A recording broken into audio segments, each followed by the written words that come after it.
sometimes the day that starts you on a brand new journey. Now, some decisions are incidental and some are small and some, are part of a working day. But sometimes decision making can be one of the most important days of your life. Maybe a decision you've postponed, and now you understand the penalty of postponing that decision. You've got to do something, and finally you come to the conclusion, today is the day. I now decide. And whether you decide on a new direction, whether you decide on a refinement in philosophy, whether you decide to act when before you haven't acted, you decide on a series of things that you're going to do, you decide.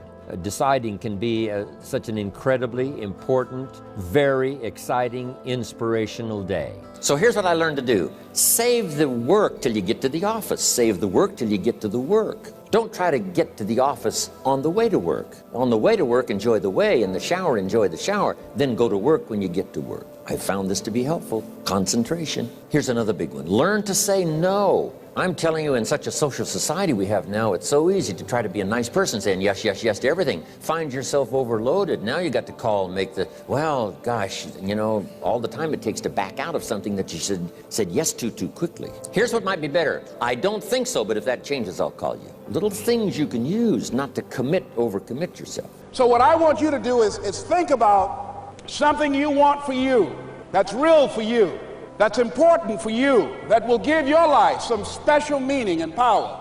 And I don't even want you to say, I can do that. I don't want you to assume that. See, 5 years ago, when I started out in this area, I would not have been able to make the mental leap that I would be up to where I am right now.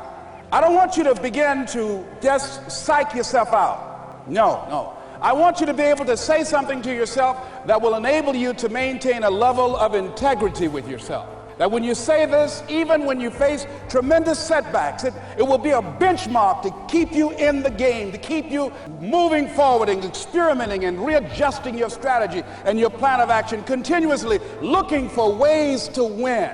So deciding as you look at your life, as you look into the future and say, what fears am I holding on to?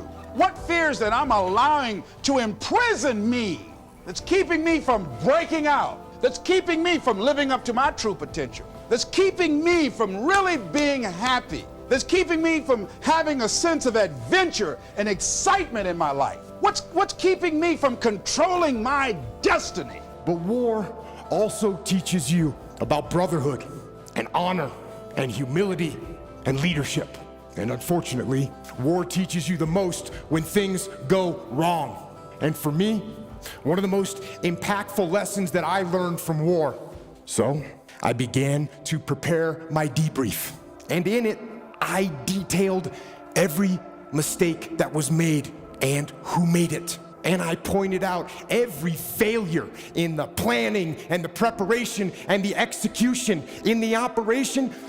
And I pointed out who was responsible for that failure. There was plenty of blame to go around. There were so many people that I could incriminate with guilt, but something wasn't right. For some reason, I just couldn't put my finger on who was at fault and who specifically I should blame for what had happened. But working out might not be a priority for every single day because you've got things going on in your business world and with your family and all that. So guess what? It's a priority for my life, so I do it in the morning before my day even starts. So I can still handle the priorities for the day, but I got my workout done. So long term, I look up in a year and I'm not out of shape and breathing hard when I go up in the stairs because I maintain that discipline on a daily basis.